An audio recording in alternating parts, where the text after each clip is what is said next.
Topic 1. China's ruling Communist Party convenes to strategize for the next 5 years, focusing on long-term planning and governance.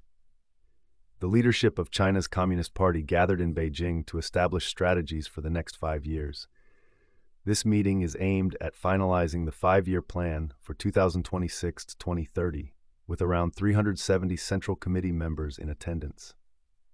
The timing coincides with heightened trade tensions with the U.S., and there are discussions about a potential meeting between President Xi Jinping and President Donald Trump. China emphasizes consumer promotion and technological self-reliance to achieve economic growth, particularly aiming for global leadership in advanced technologies like artificial intelligence. However, domestic issues such as a stagnant real estate market and an aging population pose challenges to economic growth. China aims to double its economic size by 2035. Maintaining a growth rate of 4% to 5% is deemed crucial.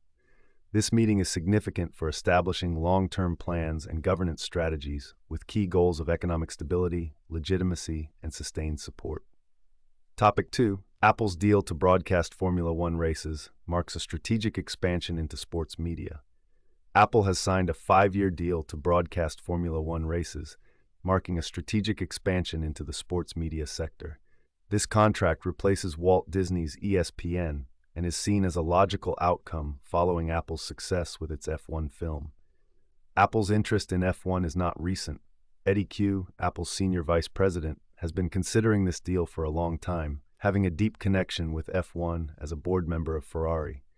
Discussions about acquiring F1 broadcasting rights began as early as 2016, when Apple aimed to purchase NBC's US F1 rights and produce an F1 lifestyle series, although those plans did not materialize. This new deal is expected to strengthen Apple's position in the sports media market. Topic 3. U.S. jury awards a $20 million verdict against French bank BNP Paribas for its involvement in Sudanese atrocities. A federal jury in New York has awarded approximately $20.1 million in damages against French bank BNP Paribas for its role in facilitating access to the U.S. financial system for the Sudanese government, which was involved in atrocities 2 decades ago.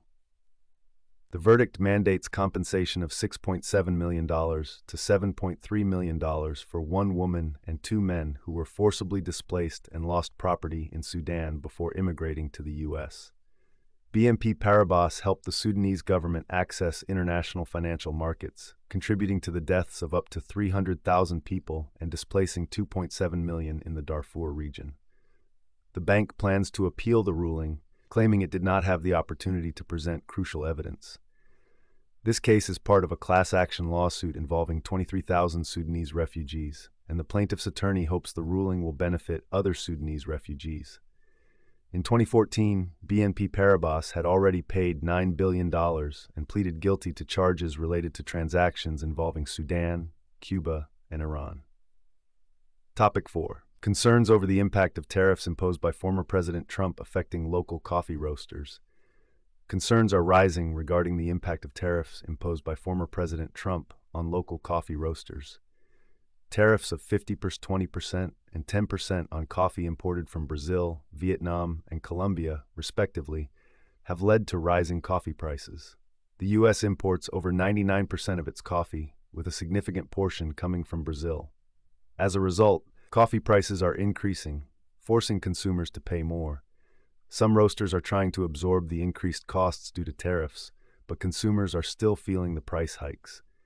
In response, some roasters are looking to import coffee from other countries to adjust prices.